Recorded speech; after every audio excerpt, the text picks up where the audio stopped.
Afonso de Albuquerque stands on the deck of his flagship off the coast of Arabia in 1513, reading a letter to King Manuel I of Portugal. The letter contains the most audacious military plan of the 16th century: sail into the Red Sea, land forces at Jeddah, march 70 kilometers inland to Mecca, and during the Hajj pilgrimage, when 1 million Muslims gather at the Kaaba, destroy Islam's holiest site with gunpowder and artillery.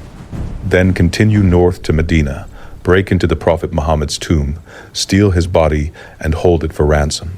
The price for returning the Prophet's remains: complete withdrawal of Muslim forces from the Holy Land and the surrender of Jerusalem to Christian control.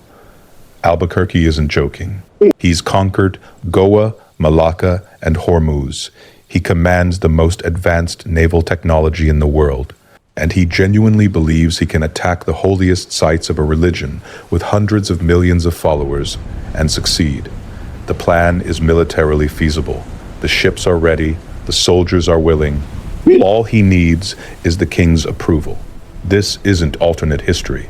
Portuguese commanders in the early 1500s seriously planned to attack Mecca and destroy the Kaaba. They launched multiple expeditions toward the Red Sea. They fought battles within sight of the Arabian coast, and if a few decisions had gone differently, if weather had been more favorable, if timing had aligned, they might have actually done it. Picture the moment. Portuguese artillery positioned on the hills overlooking Mecca, pilgrims screaming as cannonballs tear through the Grand Mosque, the Kaaba reduced to rubble, while 1 million witnesses watch Islam's heart ripped out. The Muslim world unified in total war against a tiny European kingdom that gambled everything on one catastrophic strike. This is the story of how Portugal came within striking distance of triggering the largest religious war in human history, and why, ultimately, the Siege of Mecca never happened. Before we proceed with the Portuguese plot to destroy Mecca and steal the Prophet Muhammad's body, drop a comment below and tell me where you are watching from and what time it is in your area. And don't forget to smash that subscribe button, because this story is about to go deep. To understand how Portugal ended up planning to attack Mecca, you need to understand the age of exploration. Not the sanitized version taught in schools, the real version, where European expansion was driven by a toxic combination of religious fanaticism, economic desperation, and genuine military brilliance. Portugal, in the late 1400s, was poor, a small kingdom on the western edge of Europe with terrible agricultural land, no significant natural resources, and a population of maybe 1 million people. Surrounded by Castile, which would become Spain, a much larger and more powerful kingdom that regularly threatened Portuguese independence. Portugal needed wealth and power, fast, or it risked being absorbed by its larger neighbor. The problem was that all the traditional routes to wealth were blocked. The overland trade routes to Asia, the source of spices, silk, and luxury goods, were controlled by Muslim powers. The Mediterranean trade was dominated by Italian city-states like Venice and Genoa. Portugal was shut out of the most profitable commercial networks in the known world. They couldn't compete with established powers using conventional methods, so they decided to circumvent the entire system by sailing around Africa to reach Asia directly. This wasn't just an economic strategy, it was religious. Portugal was deeply, fanatically Catholic. The Portuguese crown and church saw themselves as crusaders, warriors of Christ, fighting against Islam. And the fact that Muslim powers controlled the trade routes wasn't just an economic inconvenience. It was a theological offense. Muslim merchants were making money from Christian purchases. Muslim states were enriching themselves through taxes on trade that should rightfully belong to Christians. The world was upside down. Portugal would fix it. The Portuguese strategy, developed over several decades by Prince Henry the Navigator and his successors, was elegant in its brutality. Send ships down the African coast, establish fortified trading posts, eventually find a sea route to India. Once in the Indian Ocean, use superior naval technology to dominate trade, drive out Muslim merchants, and redirect all the wealth of the spice trade through Portuguese-controlled channels. It was economic warfare backed by religious zealotry, and it worked. In 1498, Vasco da Gama reached India. It took 4 ships, 2 years, and incredible hardship, but he made it. The voyage itself was an ordeal that killed more than half his crew. Scurvy, dysentery, storms, and conflicts with local populations in East Africa all took their toll. But when da Gama's ships finally reached Calicut, on the Malabar coast of India, they'd accomplished what European powers had been trying to do for decades. They'd found a sea route to the Spice Islands. When da Gama returned to Portugal in 1499 with 2 ships and a fraction of his original crew, but with holds full of pepper, cinnamon, and other spices, King Manuel I saw the future. A single successful voyage could generate profits of several thousand%. Spices that cost pennies in India could be sold for gold in Europe. The economics were so favorable that even if half your ships sank and 3/4 of your crew died, you'd still make enormous profits on the surviving cargo. But they also found something else, something that would shape Portuguese strategy for decades. The Indian Ocean was dominated by Muslim trading networks. Arab traders had been sailing between the Middle East, India, and Southeast Asia for centuries. Persian merchants controlled much of the shipping in the Persian Gulf. Indian Muslim merchants, particularly the Gujarati traders, dominated commerce along the west coast of India. Everywhere the Portuguese looked, Muslims were wealthy and powerful. This enraged the Portuguese in a way that's difficult to understand if you don't grasp the depth of their religious fanaticism and the historical context of their national identity. Portugal had only recently completed the Reconquista, the centuries-long campaign to expel the Moors from Iberia. The last Muslim stronghold in Granada had fallen in 1492, just 6 years before da Gama reached India. The Portuguese had defined their national identity through this struggle against Islam.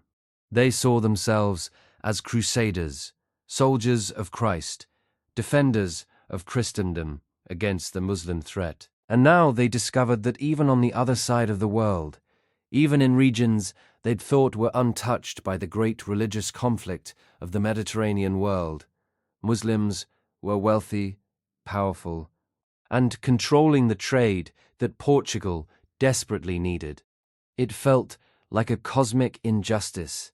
They'd sailed halfway around the world to escape Muslim control of trade routes, only to find Muslims already there, already rich, already dominant. So Portugal decided to destroy them, not compete with them on fair terms, not negotiate for market access, destroy them, remove them from the Indian Ocean entirely. This was total economic warfare, justified by religious hatred. But here is where it gets interesting. The policy wasn't just brutal. It was formalized, written down, sent as official instructions from the king. The policy was formalized in instructions sent to Portuguese commanders by King Manuel I. Muslim ships were to be seized or sunk, not escorted or taxed. Muslim merchants were to be driven out of ports, not allowed to trade alongside Portuguese merchants. Muslim-ruled ports would be conquered and their populations converted or expelled, not incorporated into a trading partnership. It was a policy of elimination, not coexistence. And this is where we need to understand just how brutal the implementation of this policy was. Portuguese naval forces in the Indian Ocean operated with a level of violence that shocked even other Europeans who weren't known for their gentleness with non-Christian populations. Venetian and Genoese merchants, who occasionally encountered Portuguese forces in Asian waters, sent letters back to Europe describing Portuguese actions in terms that suggested they'd lost all moral restraint. The specific tactics Portuguese commanders used become important for understanding why attacking Mecca seemed like a logical extension of their existing strategy, rather than a radical departure from it. First, they would establish naval bases by conquering fortified ports. These conquests typically involved bombardment by naval artillery that could destroy walls medieval fortifications weren't designed to withstand, followed by assault by Portuguese soldiers supported by Christian converts and local allies willing to work with the invaders in exchange for a share of plunder. Once a port was captured, the pattern was remarkably consistent. All Muslim officials and military commanders were executed immediately, usually by beheading or hanging, with the bodies displayed publicly. Wealthy Muslim merchants were given the choice of conversion to Christianity or death, though many who converted were killed anyway on suspicion of being insincere. The general Muslim population was forcibly converted, expelled, or in some cases massacred, depending on the strategic importance of the location and the temperament of the Portuguese commander.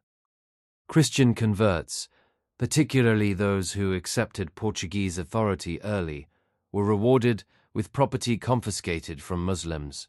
This created a class of collaborators who had a vested interest in Portuguese success and who could be relied upon to inform on resistance movements and help maintain control. These converts were often from lower castes or economically disadvantaged groups who saw Portuguese rule as an opportunity for social advancement at the expense of the existing Muslim elites.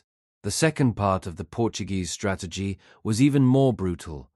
Naval patrols would hunt down Muslim trading vessels throughout the Indian Ocean. When a Muslim ship was encountered, Portuguese commanders rarely offered the option of surrender. They would simply attack with naval artillery, dismast the ship to prevent escape, then close for boarding. The cargo would be seized. The crew would typically be killed either immediately by sword or by being thrown overboard.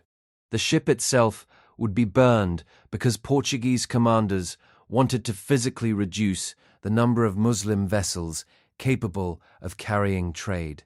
The reasoning was purely economic. Every Muslim ship destroyed was one less competitor. Every Muslim merchant killed was one less person competing for the spice trade. Portuguese commanders understood that they couldn't compete with established Muslim trading networks on equal terms. Muslims knew the markets, spoke the languages, had existing relationships with suppliers and buyers. So rather than compete, Portugal eliminated the competition through systematic violence. But the violence wasn't just strategic. It was also performative and ideological. Portuguese commanders wanted Muslim merchants and sailors to be terrified of Portuguese forces. They wanted stories of Portuguese brutality to spread throughout the Indian Ocean so that Muslim traders would abandon the sea lanes and Portuguese ships could operate without competition. Terror was a weapon as important as cannons, and this is where the story turns dark. Because what happened next wasn't an isolated incident, it was policy, and it reveals exactly what kind of men were planning to attack Mecca. One of the most horrific incidents occurred in 1502, even before Albuquerque became governor. Portuguese commander Vasco da Gama, the same explorer who'd found the route to India, captured a Muslim pilgrim ship returning from Mecca. The ship was called the Miri, and it carried about 400 men, women, and children, including wealthy merchants and their families. Da Gama demanded they surrender their cargo. They complied.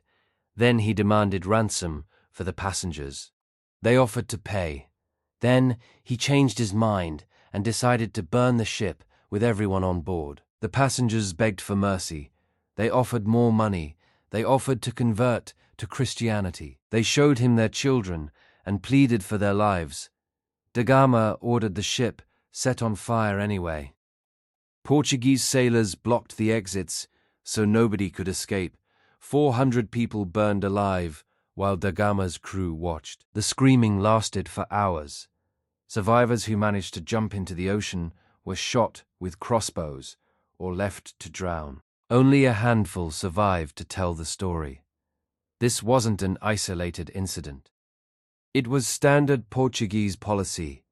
Muslim ships were routinely captured and burned, with their crews and passengers. The Portuguese didn't discriminate between military targets and civilians. Everyone was an enemy. Everyone deserved death. This was religious warfare taken to its most extreme conclusion. Another incident occurred in 1509 at the Battle of Diu. Portuguese forces defeated a combined Muslim fleet that included Egyptian, Gujarati, and Ottoman ships. After the battle, Portuguese commanders executed all prisoners, throwing them overboard with weights tied to their feet. Hundreds of men drowned. The Portuguese commander, Francisco de Almeida, justified this by claiming that Muslims didn't deserve quarter because they were enemies of Christ. Nobody in the Portuguese command structure questioned this logic. These atrocities created immense hatred towards Portugal throughout the Muslim world. Portuguese sailors captured by Muslims could expect no mercy because they'd shown none. Torture and execution of Portuguese prisoners became standard practice.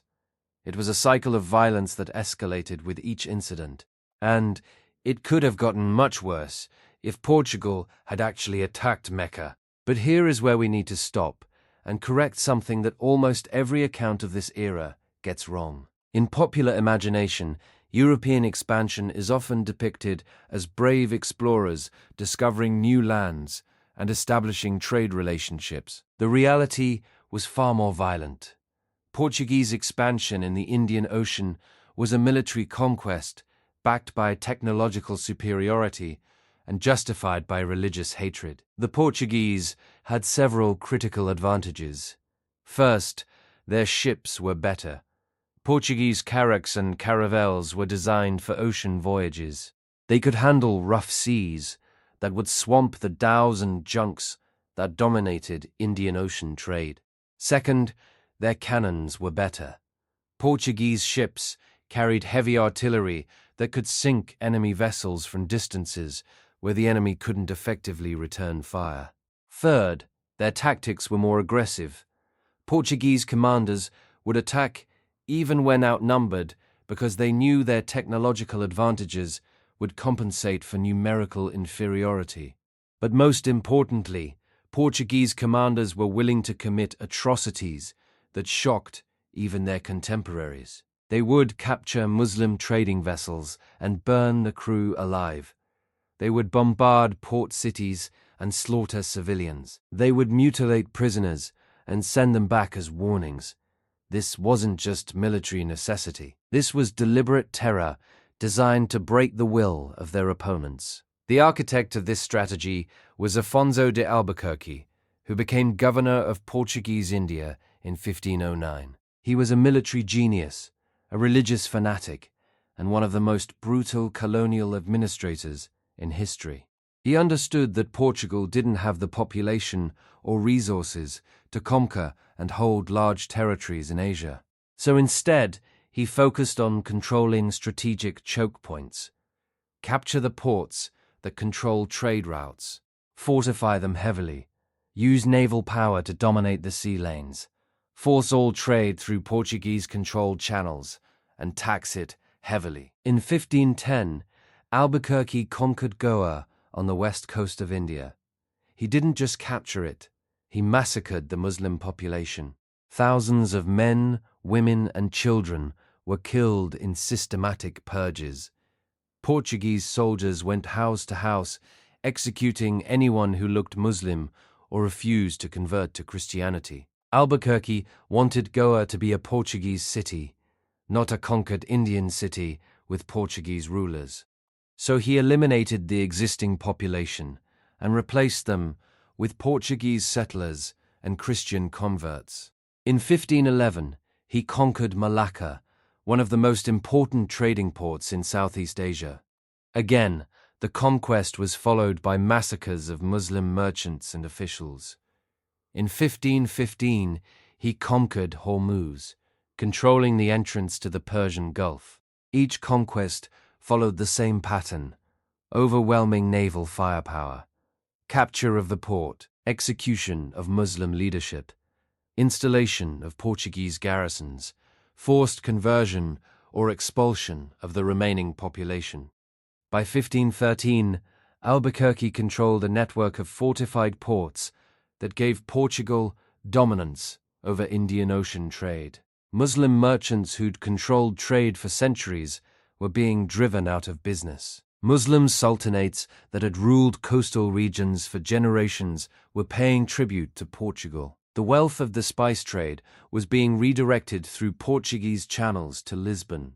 Portugal, a tiny European kingdom, was becoming rich beyond the dreams of its monarchs. But Albuquerque wasn't satisfied. Military success and economic profit weren't enough. He wanted something more. He wanted to strike at the heart of Islam itself. He wanted to humiliate the Muslim world so completely, so utterly, that they would never recover. And he'd identified the perfect target: Mecca. Shift your perspective for a moment. You're not a historian reading about the past. You're a Portuguese soldier in 1513, and your commander just told you where you're going next: Mecca, the holiest city in Islam, and you're going to destroy it. Mecca wasn't just a city. It was the spiritual center of Islam. Every Muslim on earth prayed facing Mecca 5 times a day. Every Muslim who could afford it was obligated to make the hajj pilgrimage to Mecca at least once in their lifetime. The Kaaba, a cube-shaped building in the center of Mecca's grand mosque, was the holiest site in Islam. Muslims believed it was built by Abraham and was the house of God on earth. Destroying the Kaaba would be the ultimate act of religious warfare, and Albuquerque believed he could do it. He'd studied the geography. Mecca was only 70 kilometers inland from the Red Sea port of Jeddah. That was less than a week's march for a military force. The city wasn't heavily fortified. It didn't have significant military defenses because nobody had ever seriously tried to attack it. It was protected by its remoteness and by the universal agreement that attacking the holiest site of a major religion was unthinkable. But Albuquerque wasn't constrained by normal thinking. He had already committed atrocities that shocked contemporary observers.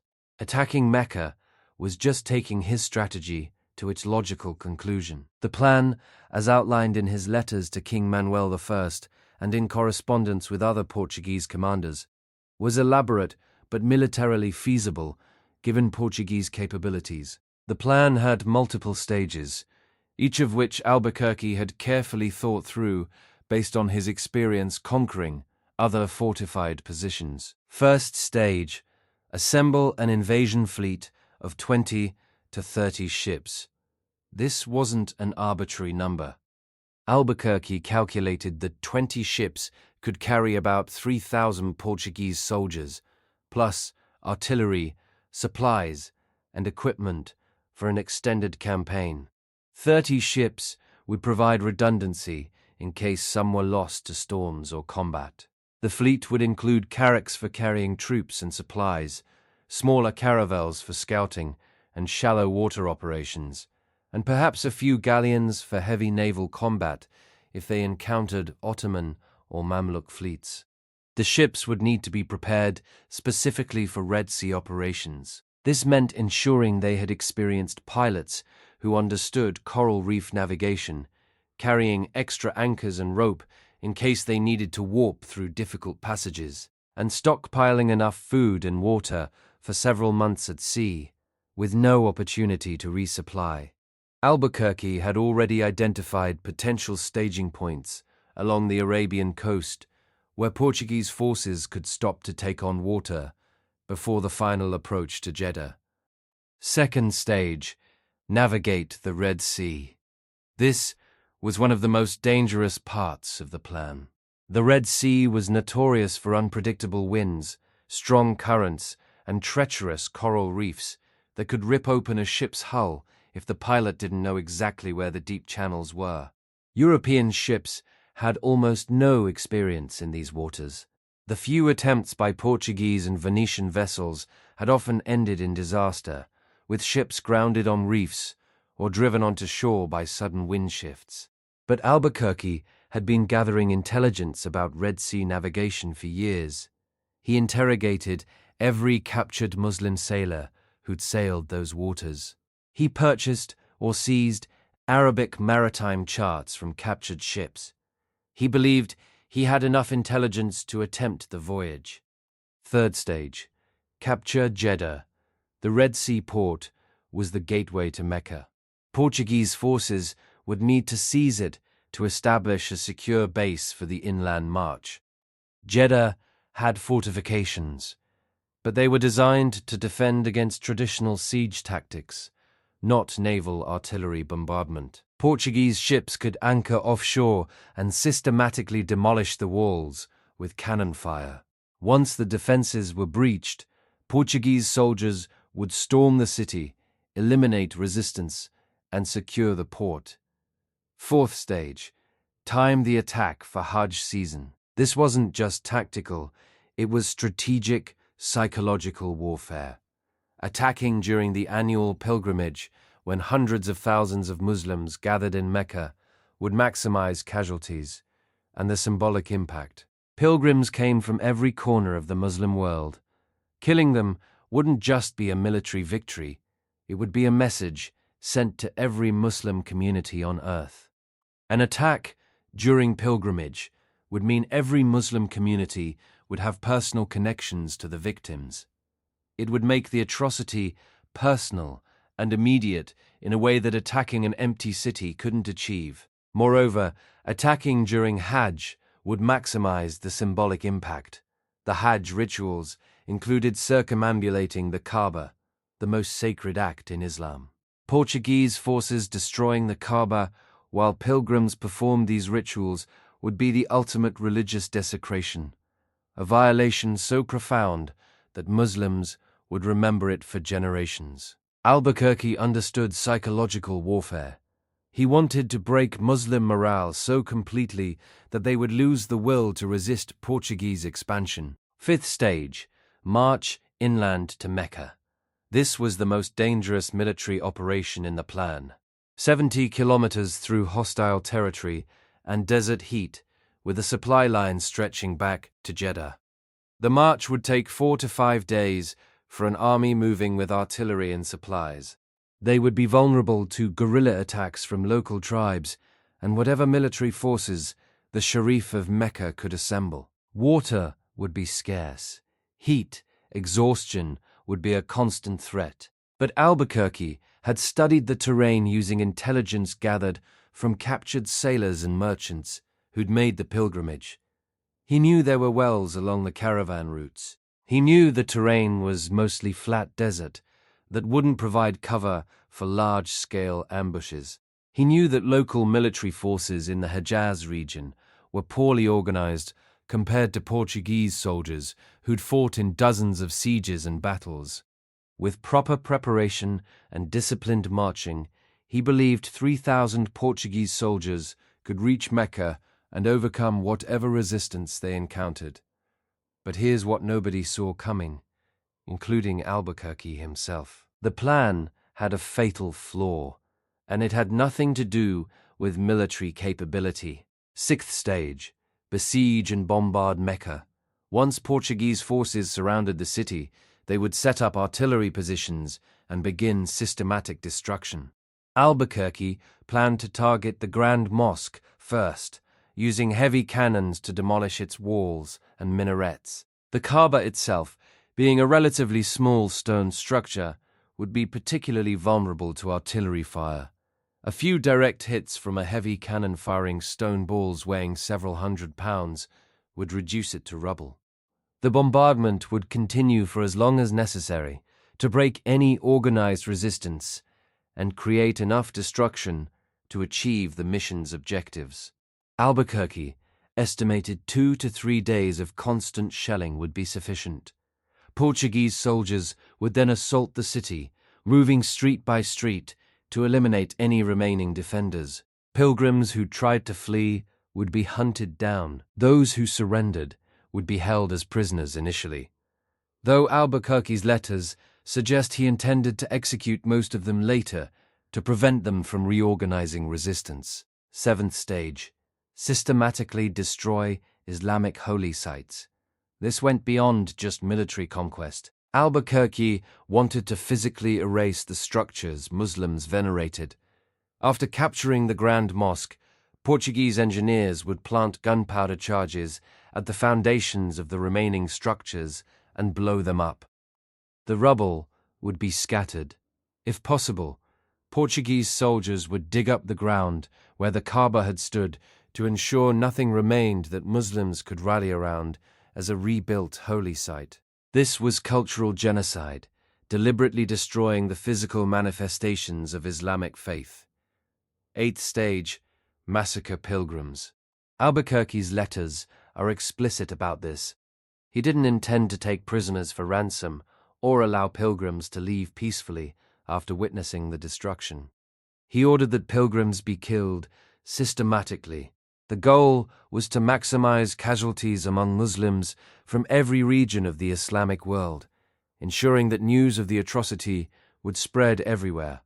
Portuguese soldiers would hunt down pilgrims trying to escape into the desert. They would search buildings for hidden refugees. They would be thorough and merciless. Ninth stage: continue to Medina.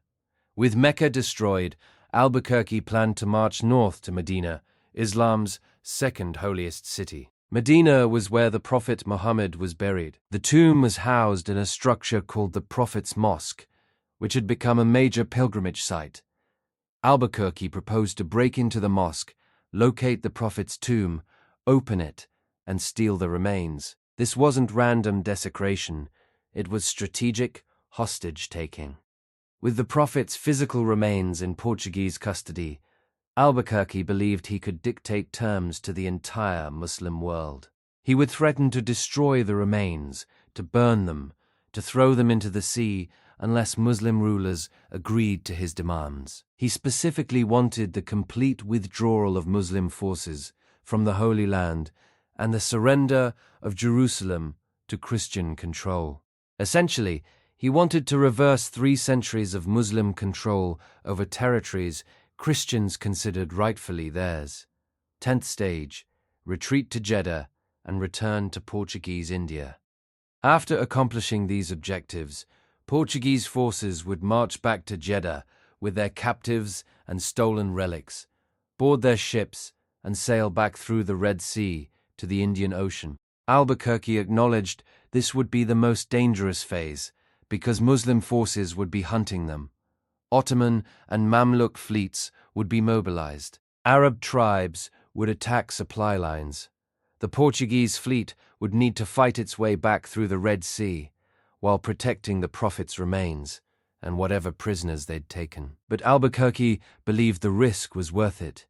If Portuguese forces destroyed the Kaaba and captured the Prophet's body, Portugal would have leverage over the entire Muslim world. They could demand concessions, territorial surrenders, commercial treaties, whatever they wanted, and if Muslim rulers refused, Portugal could threaten further attacks on Islamic holy sites. With naval superiority in the Indian Ocean, Portuguese forces could return to the Red Sea anytime they wanted.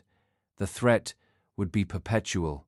The plan was detailed, carefully thought out, and based on realistic assessments of Portuguese military capabilities and the strategic situation in Arabia.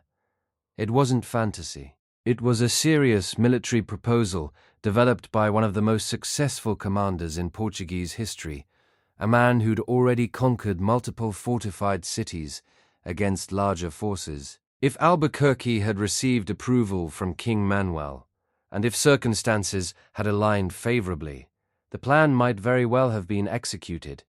The first problem Albuquerque faced was the Red Sea itself.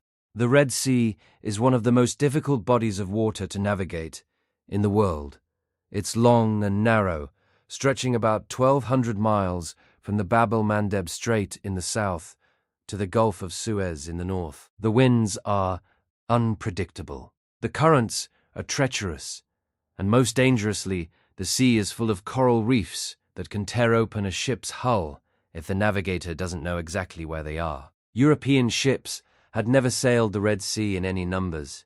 The Ottoman Empire and Mamluk Egypt controlled the northern end. Various Arab sheikhs controlled the coasts.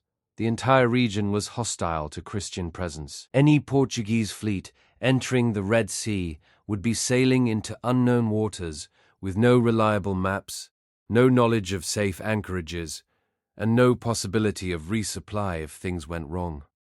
It was extraordinarily risky, even by the standards of Portuguese exploration. But Albuquerque was convinced it was possible. He'd obtained information from captured Muslim sailors and merchants about Red Sea navigation. He'd interrogated Christian slaves who'd been taken from European ships and forced to serve on Muslim vessels. He'd studied Arabic maritime charts. He believed he had enough intelligence to attempt the voyage, and in 1513 he began preparing a fleet for a reconnaissance expedition toward the Red Sea. The expedition was commanded by one of Albuquerque's most trusted officers and consisted of several ships with orders to explore the southern Red Sea, map the coastline, identify potential landing sites for a larger invasion force, and, if possible, capture Jeddah, or at least assess its defenses. It was supposed to be reconnaissance, not a full invasion. But Portuguese commanders had a tendency to exceed their orders when they smelled opportunity. The fleet made it as far as the Bab el-Mandeb Strait, the narrow passage between the Red Sea and the Gulf of Aden, and there they encountered a problem nobody had anticipated. An Ottoman Egyptian fleet was patrolling the strait. The Mamluks, who ruled Egypt at the time, had received intelligence about Portuguese intentions. They knew the Portuguese were interested in the Red Sea. They knew about the attacks on Muslim shipping in the Indian Ocean, and they positioned a fleet to block any Portuguese attempt to enter the Red Sea. The resulting naval battle was inconclusive. The Portuguese had better ships and cannons. The Mamluks had more ships and knowledge of local waters. Both sides inflicted casualties, but neither achieved a decisive victory. The Portuguese commander, faced with an alert enemy, damaged ships, and the knowledge that he was far from any friendly port, decided to withdraw. The reconnaissance expedition returned to Portuguese India without entering the Red Sea proper. Albuquerque was furious, but not discouraged. He'd proven it was possible to reach the entrance to the Red Sea. The next expedition would be larger, better prepared, and more aggressive. He began planning a full-scale invasion fleet, assembling ships, recruiting soldiers, and gathering supplies. But he faced opposition from an unexpected source. King Manuel. The king had received Albuquerque's letters describing the plan to attack Mecca and steal the prophet's body. And Manuel's reaction was complicated. On one hand, he was a devout Catholic who'd expelled Jews from Portugal and supported the Inquisition. He hated Muslims as enemies of Christianity. The idea of striking at the heart of Islam appealed to his religious fanaticism. On the other hand, he was a king responsible for a small kingdom with limited resources. And he could do basic math. Portugal had maybe 1 million people. The Muslim world had at least 100 million.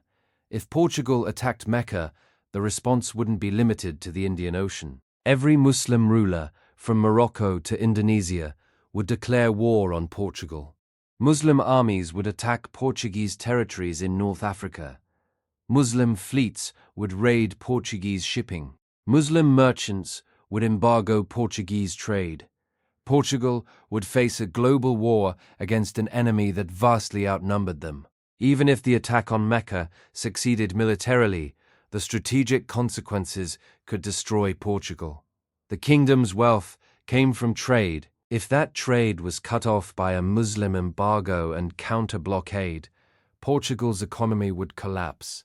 The fortified ports in the Indian Ocean could be isolated and starved into surrender. Portuguese ships at sea would be hunted by every Muslim naval force on earth. It would be catastrophic. King Manuel sent letters to Albuquerque with mixed messages. He praised Albuquerque's zeal and ambition. He acknowledged the religious merit of attacking Islam's holiest sites, but he also urged caution. He suggested that perhaps a less provocative strategy might be more sustainable. Maybe focus on controlling trade rather than destroying religious sites. Maybe avoid triggering a global religious war that Portugal couldn't win. Albuquerque interpreted these letters as bureaucratic timidity. He believed the king lacked the vision to understand what was possible.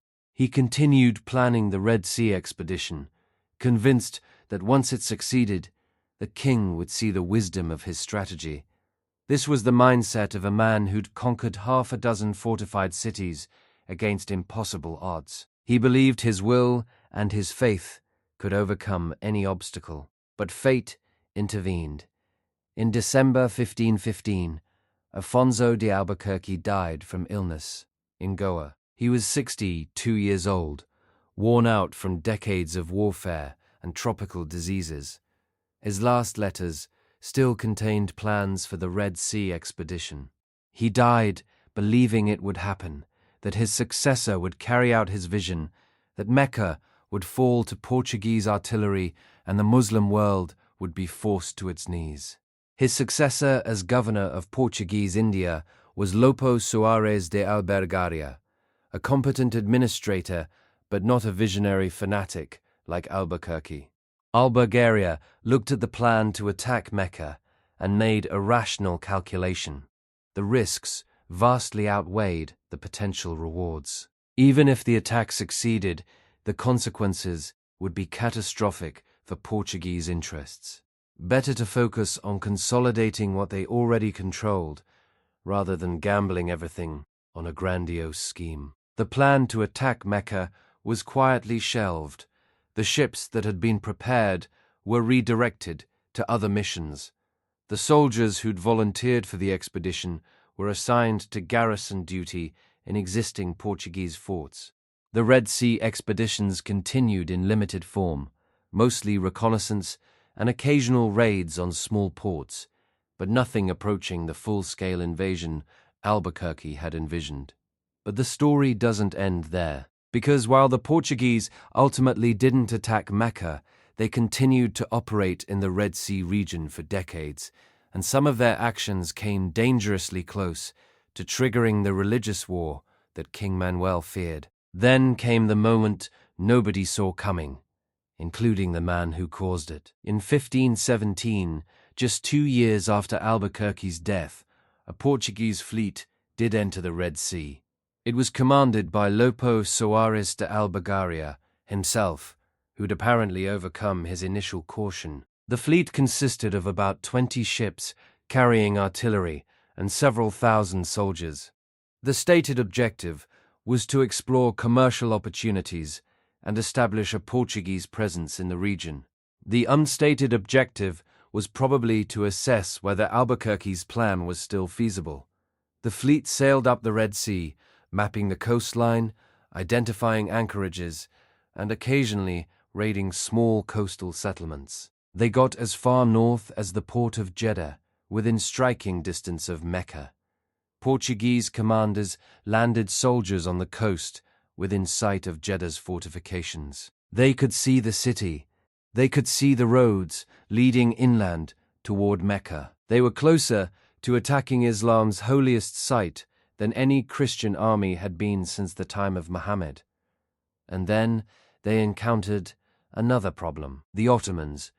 By 1517, the Ottoman Empire had conquered Mamluk Egypt and taken control of the Red Sea coast. Unlike the Mamluks, who'd been weakened by internal conflicts and economic problems, the Ottomans were at the height of their power. Sultan Selim I had just defeated the Safavid Persians and annexed Egypt. The Ottoman Empire now stretched from the Balkans to the Indian Ocean, and they took the Portuguese presence in the Red Sea very seriously. Ottoman intelligence networks had informed Sultan Selim about Portuguese activities in the Indian Ocean. They knew about the attacks on Muslim shipping. They knew about the conquests of Goa, Malacca, and Hormuz.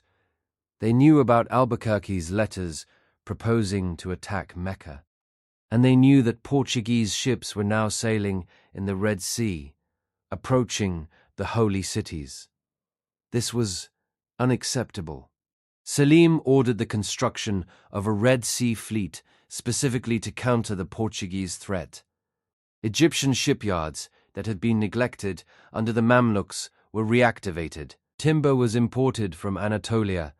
Cannons were cast in Ottoman foundries. Experienced naval officers were transferred from the Mediterranean fleet. Within months, the Ottomans had assembled a fleet of galleys specifically designed to operate in the Red Sea and drive out the Portuguese. The resulting naval battles in 1517 and 1518 were some of the most intense of the early modern period. Portuguese carracks with heavy artillery faced Ottoman galleys with skilled crews and local knowledge. The battles were fought in coral reef-infested waters, where neither side could maneuver freely. Casualties were heavy on both sides. Ships were sunk, crews drowned. Artillery duels continued for hours, with neither side gaining decisive advantage. But ultimately, the Ottomans won through attrition. They had the ability to build more ships in Egyptian shipyards. They had larger reserves of manpower. They could resupply their fleets from ports along the Red Sea coast. The Portuguese, operating thousands of miles from their nearest base, couldn't sustain long-term naval operations in the Red Sea. After several battles that cost them ships and men they couldn't afford to lose, the Portuguese fleet withdrew. Portuguese commanders tried several more times to establish a permanent presence in the Red Sea over the next few decades. Small squadrons would sail up from the Indian Ocean, raid coastal settlements, fight running battles with Ottoman galleys, and then withdraw when supplies ran low or casualties mounted. But they never again came as close to threatening Mecca as they did in 1517, when Portuguese soldiers landed within sight of Jeddah. The strategic situation had changed. In the early 1500s, when Albuquerque was planning his expeditions, the Red Sea region was defended by the declining Mamluk Sultanate. By the 1520s, it was defended by the Ottoman Empire at the peak of its power. The window of opportunity, if it had ever existed, had closed. The Portuguese could dominate the wider Indian Ocean, but they couldn't penetrate the Red Sea in force.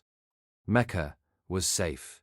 Or was it? Because there's another chapter to the story that's even more disturbing than Albuquerque's plans. In the 1530s and 1540s, Portuguese commanders in the Indian Ocean received letters from Christian allies in Ethiopia.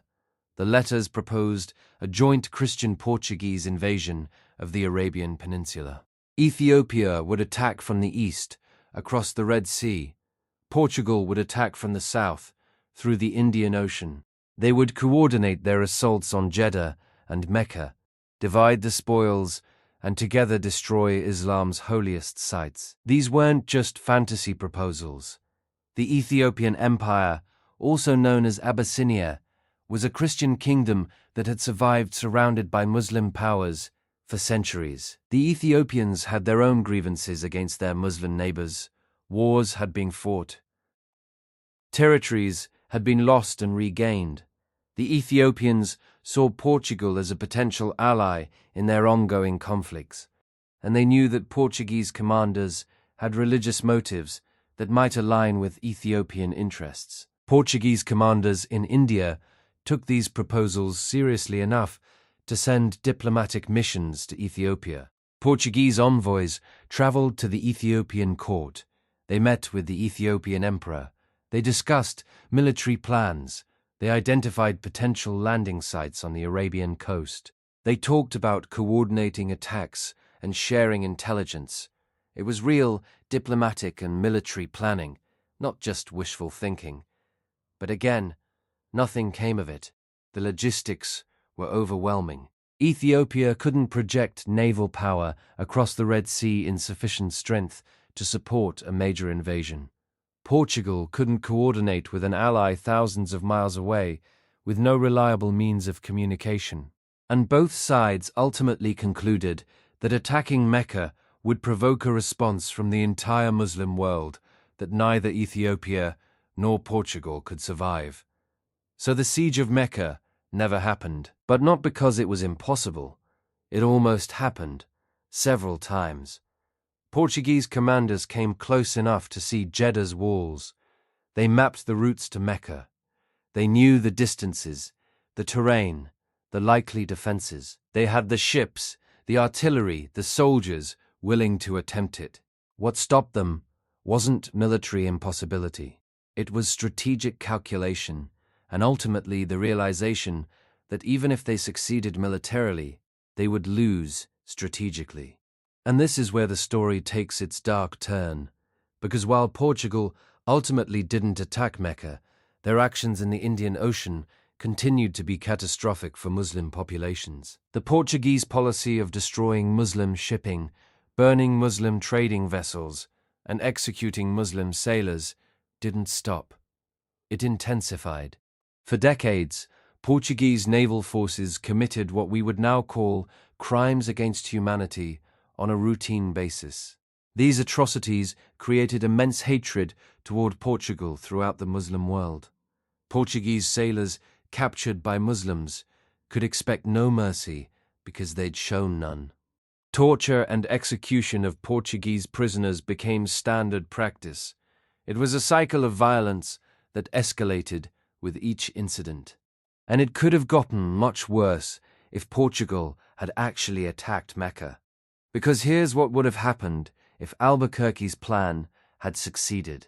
And we need to think through this scenario in detail, because it helps us understand why King Manuel ultimately rejected it, despite his religious fanaticism.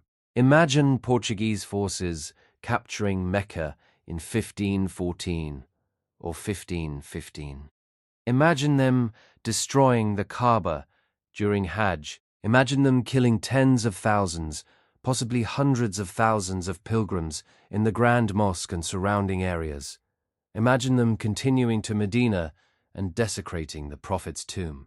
The response would have been immediate, overwhelming, and sustained across decades. Every Muslim ruler, from Morocco to Indonesia, would have declared total war on Portugal within weeks of receiving news of the attack. This wouldn't be symbolic declarations. This would be full military mobilization, with the explicit goal of destroying Portuguese power completely. The Sultan of Morocco, who controlled territories bordering Portuguese North African holdings, would have immediately invaded. Portuguese fortresses in Tangier and other North African ports would have been besieged by Moroccan forces with popular support that would have made resistance nearly impossible. The Ottoman Empire, at this point, still consolidating control over Egypt and the Eastern Mediterranean, would have redirected massive resources from its European campaigns to focus exclusively on destroying Portuguese power in the Indian Ocean. Sultan Selim I, who just conquered Egypt and was planning campaigns against Hungary and Persia, would have made the destruction of Portugal his primary strategic objective. The Ottoman treasury would have funded a massive naval buildup in the Red Sea and Persian Gulf. Ottoman shipyards in Egypt, Syria, and Basra would have worked at maximum capacity to build war galleys specifically designed to hunt Portuguese ships. The Safavid Persians, usually bitter enemies of the Ottomans due to religious differences between Sunni and Shia Islam, would have put aside their conflicts to focus on the common Christian enemy. Persian forces would have attacked Portuguese positions in the Persian Gulf. The fortress at Hormuz, which controlled the strategic strait connecting the Persian Gulf to the Indian Ocean, would have faced sustained siege from Persian armies, supported by Persian naval forces. Without the ability to supply or reinforce Hormuz, Portuguese control of this critical choke point would have collapsed. In India, every Muslim sultanate, from Gujarat to Bengal, would have mobilized their forces against Portuguese holdings. The Sultanate of Gujarat, one of the wealthiest and most powerful Muslim states in India, would have laid siege to Portuguese Goa with overwhelming force. Gujarati forces had already attempted to retake Goa several times since its capture in 1510, but they'd been disunited and Portuguese defenses had held. After an attack on Mecca, Gujarati Muslim rulers would have had popular support and religious justification for total war.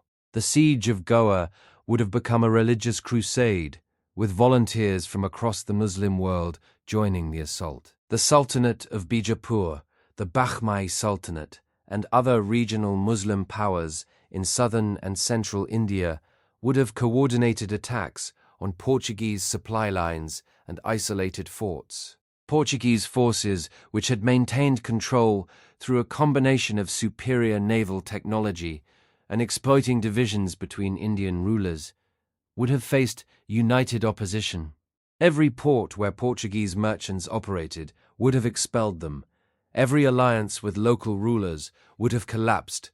Portuguese traders would have been arrested or executed throughout Asia. In Southeast Asia, the Sultan of Malacca, who'd been displaced when Albuquerque conquered the city in 1511, would have returned with massive military support from other Muslim states in the region. The Sultan of Aceh, one of the most powerful Muslim rulers in maritime Southeast Asia, would have provided naval forces and soldiers.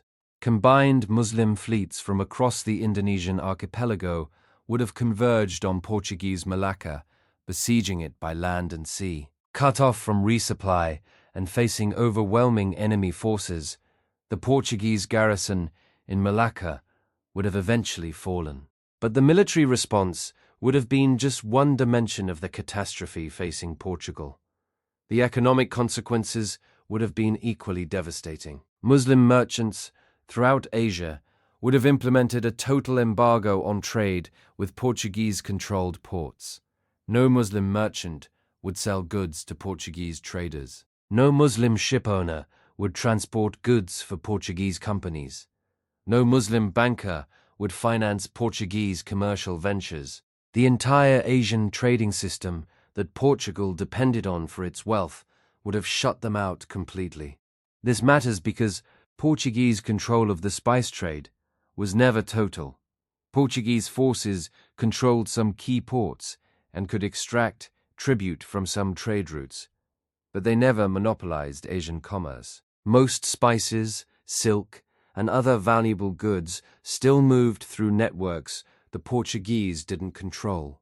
Muslim merchants could simply redirect trade away from Portuguese-controlled channels, selling to Ottoman, Persian, and other non-Portuguese buyers. Within a year or two of an attack on Mecca, Portuguese commercial revenues from Asia would have collapsed. The financial impact would have cascaded back to Portugal itself.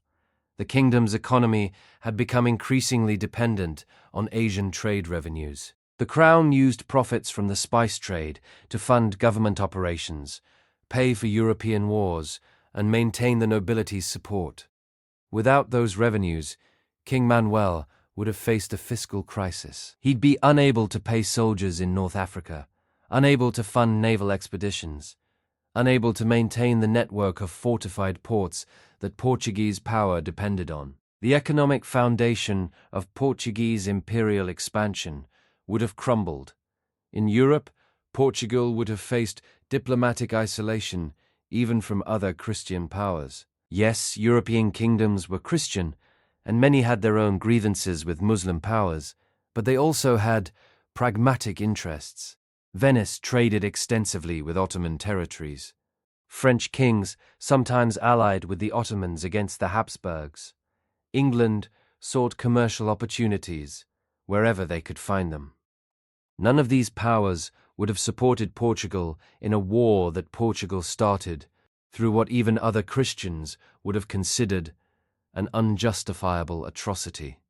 Attacking Mecca during Hajj killing hundreds of thousands of pilgrims and desecrating the Prophet's tomb would have horrified many European Christians, even as it might have pleased religious fanatics. The Pope might have issued a statement supporting Portugal's crusading spirit, but he wouldn't have provided military aid. Spain, Portugal's neighbor and rival, might have publicly supported Portugal, while privately hoping Portuguese weakness would create opportunities to absorb Portuguese territories. France and England would have remained neutral or even opportunistically supported Muslim powers against Portugal if it served their interests. And then there's the question of what would have happened to Portugal itself. With Portuguese military forces committed to holding isolated fortresses in Asia and North Africa, with Portuguese revenues collapsing due to trade disruption, with Portugal's enemies mobilized for total war, Spain would have had an unprecedented opportunity. The Spanish kingdoms had only recently unified under Ferdinand and Isabella. They'd completed the Reconquista the same year Columbus reached the Americas. They were ambitious, expansionist, and perfectly positioned to absorb Portugal if it weakened sufficiently. Spanish forces could have invaded Portugal from the east. With Portuguese military resources stretched thin across multiple continents, Portugal wouldn't have had sufficient forces to defend the homeland. Spanish armies could have occupied Lisbon within weeks. King Manuel might have fled to Portuguese holdings in Brazil or the Atlantic Islands, becoming a king in exile, ruling over a scattered colonial empire with no metropolitan base. Or he might have been captured and forced to accept Spanish rule in exchange for his life. Portugal could literally have ceased to exist as an independent kingdom within 5 to 10 years of attacking Mecca. The entire Portuguese colonial empire, already under overwhelming military pressure from Muslim forces, would have fragmented. Some forts might have held out for a while, but cut off from support and facing determined sieges, they would have eventually surrendered or been overrun. Portuguese soldiers and settlers would have been killed or enslaved. Portuguese colonial power would have been erased from Asia. King Manuel I and his advisors understood this. That's why they ultimately rejected Albuquerque's plan, despite their religious fanaticism. They could do math. They could see that short-term religious satisfaction would lead to long-term national suicide. Albuquerque, brilliant as he was militarily, couldn't see past his religious zealotry. He genuinely believed that God would ensure Portuguese victory regardless of the odds. He believed faith could overcome material reality. He was wrong. But the fact that we're discussing what might have happened if Portugal attacked Mecca means we need to confront the reality that it very nearly did happen. This wasn't a fantasy. This wasn't alternative history.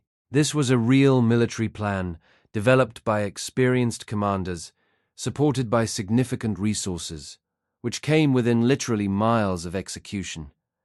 Portuguese soldiers landed on the Arabian coast within sight of Jeddah.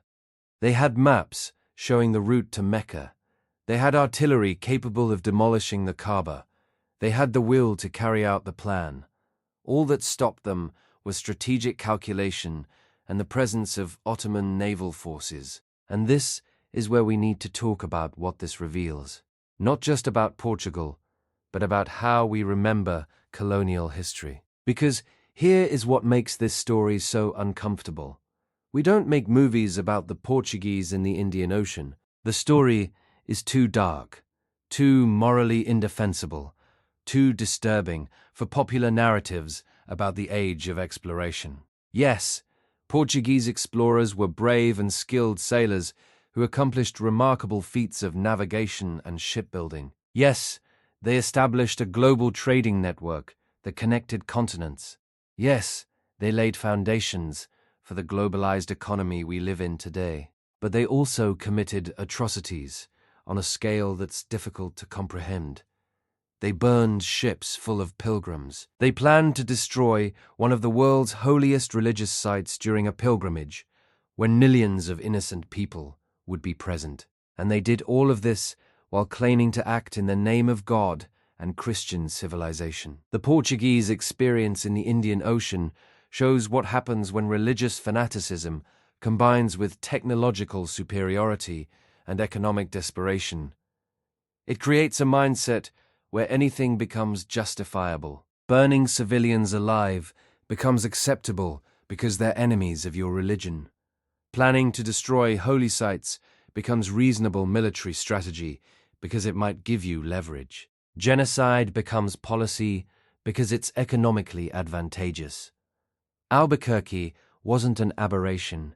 He wasn't a rogue commander operating outside normal Portuguese policy. He was the architect of Portuguese strategy in Asia. His tactics were approved by the king and the church. His atrocities were celebrated in Lisbon as victories for Christianity. His plan to attack Mecca was seriously considered at the highest levels of Portuguese government. He represented mainstream Portuguese thinking in the early 1500s, and yet history remembers him as a great explorer and empire builder. There are statues of Albuquerque in Lisbon, prominent monuments in public squares where Portuguese people walk past them daily without thinking about what Albuquerque actually did. Streets are named after him throughout Portugal and former Portuguese colonies. Schools teach Portuguese children about Albuquerque as a hero who expanded Portuguese power across Asia. The standard Portuguese historical narrative presents Albuquerque as a brilliant military strategist who secured Portuguese dominance in the Indian Ocean through superior tactics and bold decision-making. His conquests of Goa, Malacca, and Hormuz are taught as great achievements. His establishment of the Estado de India, the network of Portuguese forts and trading posts stretching from East Africa to Japan, is presented as evidence of Portuguese maritime prowess and civilizational superiority. The atrocities are mentioned, if at all, as unfortunate excesses typical of the time period. The massacres in Goa are described as harsh measures necessary to establish Portuguese control. The plan to attack Mecca is either omitted entirely or mentioned briefly as an ambitious proposal that was never executed, without detailing what execution would have meant. The systematic religious cleansing, the torture of prisoners, the burning of civilians.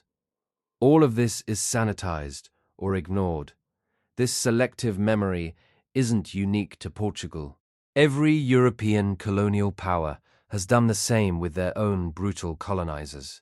But the Portuguese case is particularly striking because Portuguese colonial rule lasted longer than that of most other European powers. Portugal didn't lose most of its colonies until the 1970s, 5 centuries after Albuquerque. This means Portuguese national identity remained tied to colonial empire longer than British or French identity did. Portuguese dictator António de Oliveira Salazar, who ruled from 1932 to 1968, based his regime's legitimacy partly on maintaining the Portuguese Empire. He called the colonies overseas provinces and insisted they were integral parts of Portugal, not separate territories. This required constructing a historical narrative where Portuguese colonialism was fundamentally different from and morally superior to other forms of European colonialism. Salazar's regime promoted the idea of Luso-tropicalism, a theory that Portuguese colonizers were uniquely humane because they mixed with local populations and supposedly didn't practice racial discrimination. This theory was propaganda, contradicted by the reality of Portuguese colonial rule, but it became embedded in Portuguese national consciousness.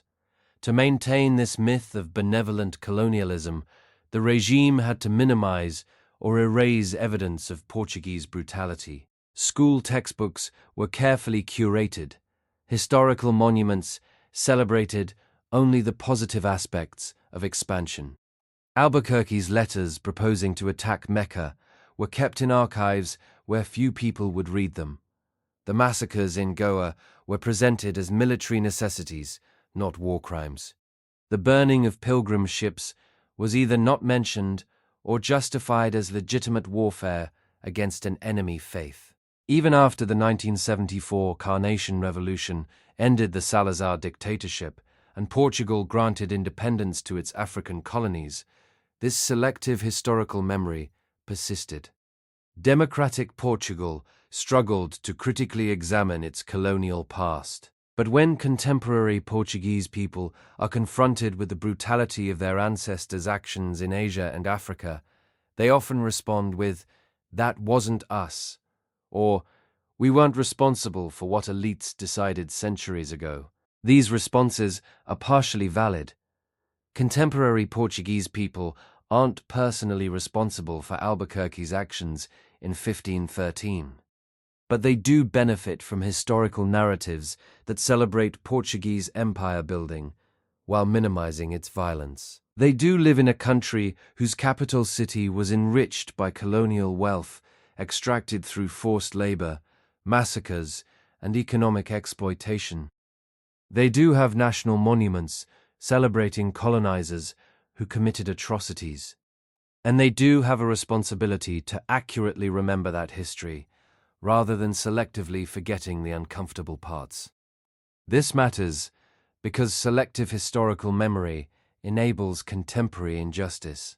When Portugal celebrates Albuquerque without acknowledging his atrocities, it sends a message that territorial conquest and economic exploitation are admirable as long as they succeed. When Portugal minimizes colonial violence, it makes it easier to ignore how that violence created lasting inequalities that persist today. Former Portuguese colonies in Africa are among the poorest countries on earth, partly because Portuguese colonial rule extracted wealth without investing in infrastructure, education, or economic development. And the plan to attack Mecca, even though it was never executed, reveals something important about the mindset that drove Portuguese expansion. Albuquerque wasn't proposing to destroy the Kaaba for strategic territorial gain. Mecca wasn't a commercial hub that would give Portugal control over trade routes. It wasn't a military target that would weaken enemy forces. It was purely symbolic, purely about inflicting maximum psychological harm on Muslims as a religious community. The goal was religious humiliation and terror. That's not empire building. That's religious terrorism, planned and nearly executed by state actors. If Muslim extremists today proposed to attack the Vatican, capture St. Peter's Basilica, destroy the church, and steal the supposed bones of St. Peter to hold for ransom, we would immediately recognize this as terrorism. If they detailed plans to do this during Easter, when St. Peter's Square was crowded with pilgrims, to massacre as many Christians as possible, to maximize the psychological impact, we would call it genocide. If they assembled ships and weapons and came within miles of executing this plan before being stopped by military force, we would remember it as one of the most dangerous, near-miss catastrophes in history. But when a Christian power plans exactly this against Muslim holy sites, it's often presented as an ambitious military proposal by a bold commander that was wisely rejected. By cautious leadership, the double standard is obvious. The unwillingness to call Albuquerque's plan what it actually was, a planned religious genocide that came terrifyingly close to execution, reflects ongoing bias in how European colonial history is remembered and taught. This isn't just about historical accuracy for its own sake. This matters because ideas don't die.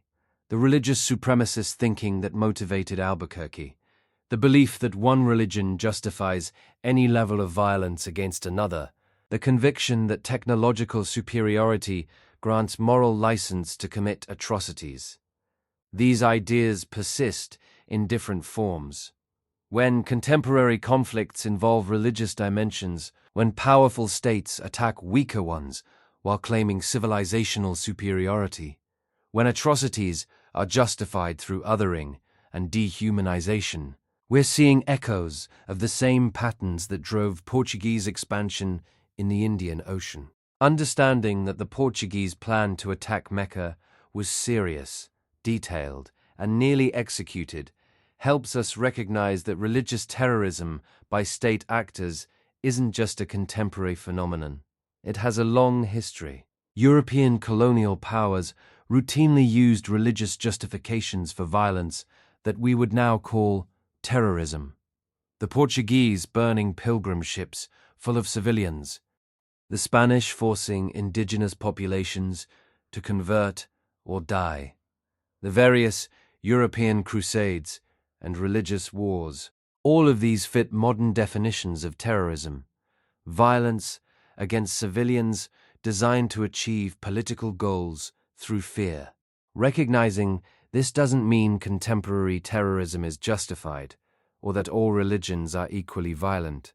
It means acknowledging that the capacity for religious violence exists across religions and across time periods.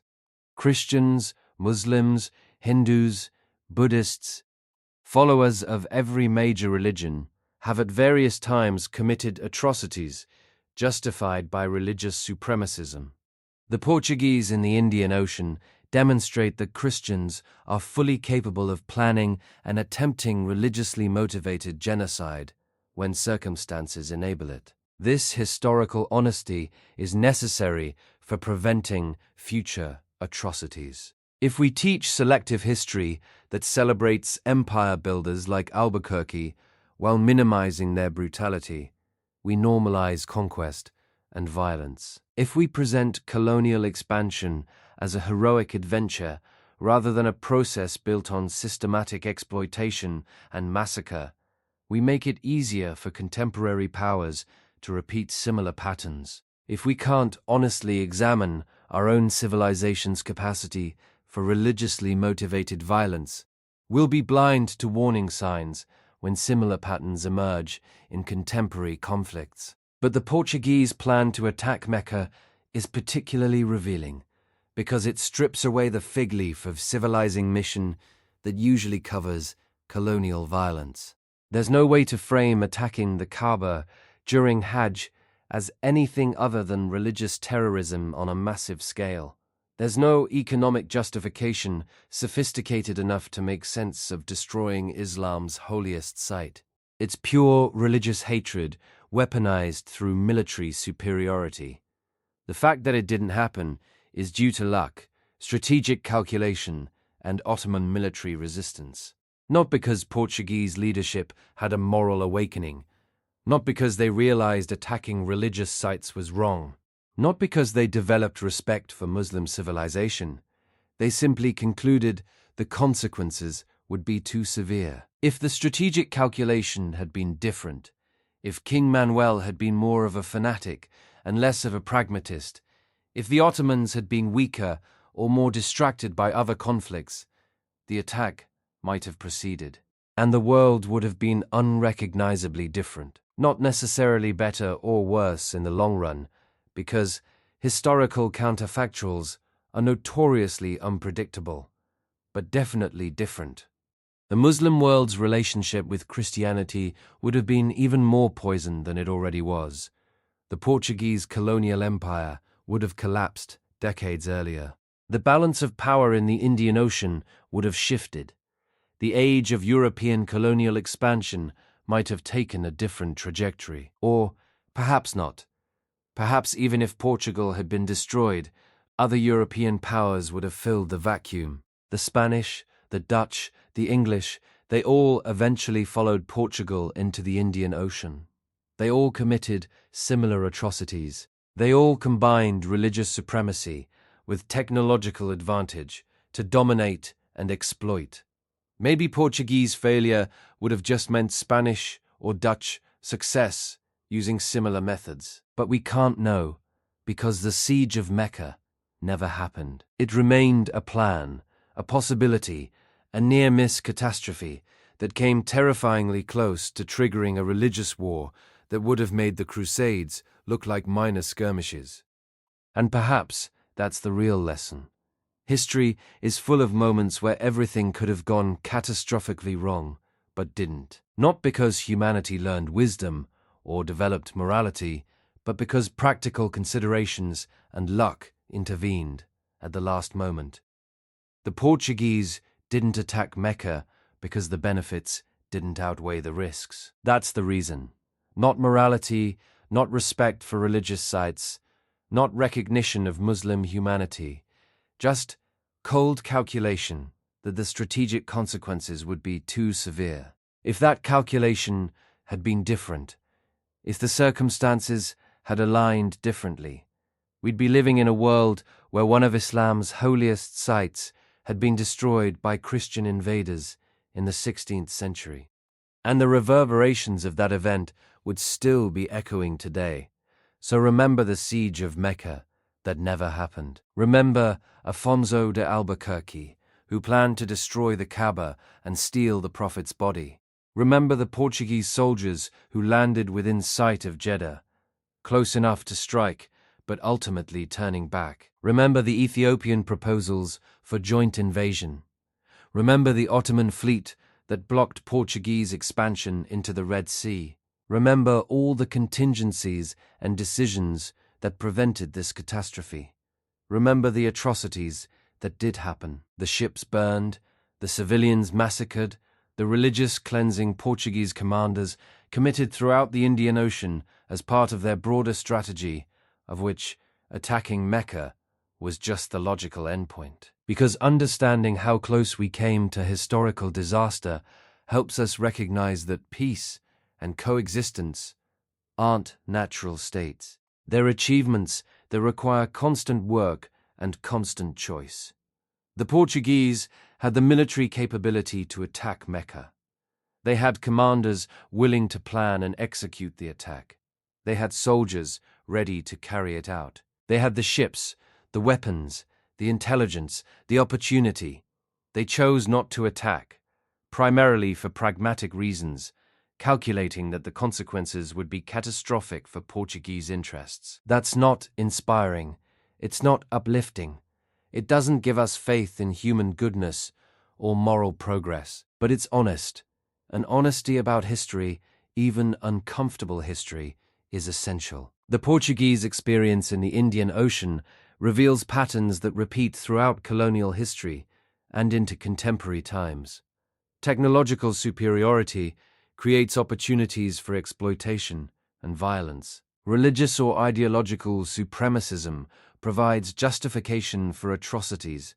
Economic desperation motivates decisions that rational strategic thinking should prevent. These patterns don't belong to one culture or one time period. They're recurring human failures that show up across civilizations. The specific form changes. Today's technologies and ideologies differ from 16th century galleons and Catholic crusading fervor. But the underlying dynamic remains. Powerful states with technological advantages still exploit weaker populations. Religious and ideological extremism still justifies violence against civilians. Economic interests still override moral concerns. Understanding that the Portuguese nearly attacked Mecca 500 years ago helps us recognize similar patterns in contemporary conflicts, where powerful actors contemplate actions whose immediate benefits blind them to catastrophic long-term consequences. The counterfactual matters. What would have happened if Portugal attacked Mecca? The conclusion that it would have triggered Portugal's destruction isn't speculation. It's based on understanding the strategic situation in the early 1500s, the relative power of Muslim states, the economics of Portuguese Empire, and the limits of Portuguese military capability. King Manuel understood this. His advisors understood this. That's why they rejected Albuquerque's plan despite their religious fanaticism. They could do math. They could see that religious satisfaction would lead to national suicide. But Albuquerque couldn't see it. Or more accurately, he chose not to see it, because his religious conviction told him God would ensure Portuguese victory regardless of material circumstances. This is the danger of religious zealotry. It creates blindness to reality. It makes rational strategic calculation impossible because faith becomes a substitute for analysis. Albuquerque was brilliant in many ways. His military tactics were innovative. His strategic understanding of how to establish colonial control through fortified ports was sophisticated. But his religious fanaticism prevented him from recognizing the limits of Portuguese power. This matters because similar patterns continue today. Leaders who make decisions based on ideological conviction rather than realistic assessment of capabilities and consequences. Commanders who believe their civilization's superiority guarantees victory. Politicians who start wars they can't win because faith or ideology blinds them to reality. Albuquerque, in 1513, isn't so different from other leaders throughout history who've led their nations into catastrophic conflicts through combination of arrogance, supremacism, and refusal to acknowledge limitations. The Portuguese ultimately didn't attack Mecca, but they continued their brutal policies in the Indian Ocean for another century. The systematic destruction of Muslim shipping, the massacres of civilian populations, the religious cleansing of conquered territories, all of this continued long after Albuquerque died. Later Portuguese commanders were more cautious about triggering total war with the entire Muslim world, but they maintained the same basic strategy of using terror and violence to dominate trade.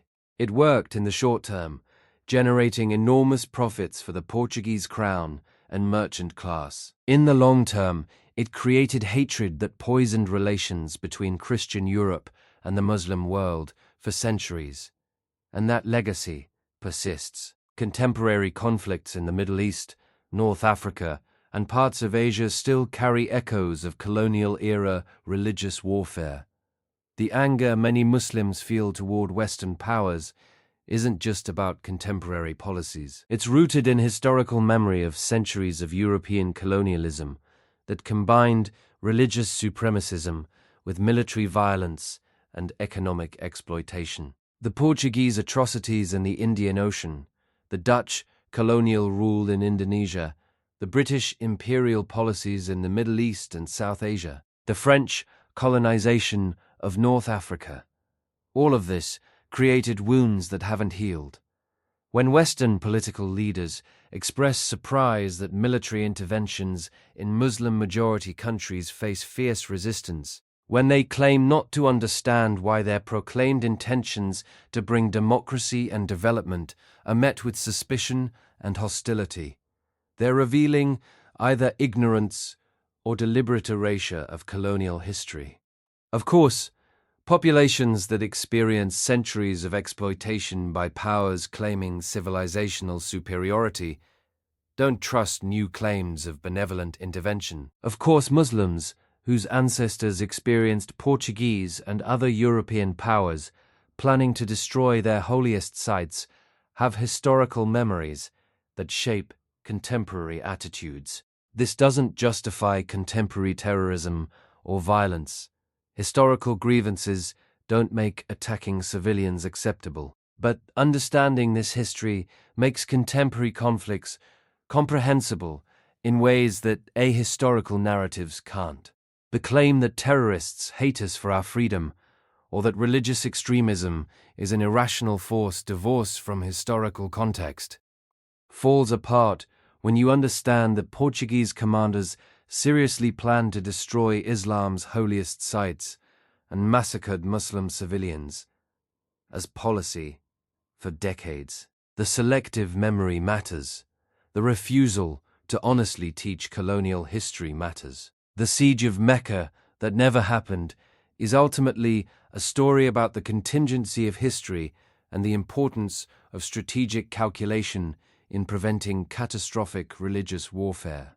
It didn't happen not because people suddenly developed moral enlightenment or respect for other religions, but because rational actors concluded the consequences would be unbearable. That's not the lesson we want from history. We want to believe humanity progresses morally, that we learn wisdom through experience, that civilization means developing restraint, born from ethical understanding rather than just tactical calculation.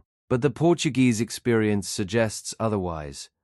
The same crown that rejected Albuquerque's plan to attack Mecca continued to approve massacres of Muslim civilians elsewhere. The same church that might have been uncomfortable with attacking Islam's holiest sites blessed the Inquisition and the forced conversion of populations throughout Portuguese colonies. The same Portuguese society that produced brilliant navigators and skilled shipwrights also produced commanders who burned ships full of pilgrims. There was no moral progress, just pragmatic decisions about which atrocities were sustainable and which would trigger unmanageable consequences. So the final lesson is perhaps the most uncomfortable. Human capacity for religiously motivated violence hasn't disappeared. It's been constrained by strategic calculation, international norms built on mutual recognition that certain provocations trigger responses nobody can survive, and sometimes just luck. But the underlying capacity persists. The technologies change, the specific religions and ideologies shift, the rhetoric updates, but the pattern of powerful actors using religious or ideological supremacism to justify violence against weaker populations continues. Understanding Portuguese plans to attack Mecca helps us recognize this pattern isn't historical curiosity. It's an ongoing human problem requiring constant vigilance and active choice to prevent. Because Albuquerque's plan could be revived in different forms, not literally attacking Mecca with 16th century galleons and cannons, obviously, but the underlying logic, using violence against religious sites or populations to achieve political objectives, threatening what others hold sacred, to extract concessions, planning systematic atrocities against civilians justified by religious difference. All of this remains possible. The restraints that stopped Albuquerque aren't permanent. They're maintained through choices that each generation must make about whether to pursue short-term religious or ideological satisfaction at the cost of long-term, catastrophic conflict. The Portuguese never attacked Mecca, but they showed us something worse, that the only thing standing between civilization and religious genocide isn't morality, it's math, cold calculation that the strategic consequences would be unbearable. That's not the lesson we want from history, but it's the one we need to remember.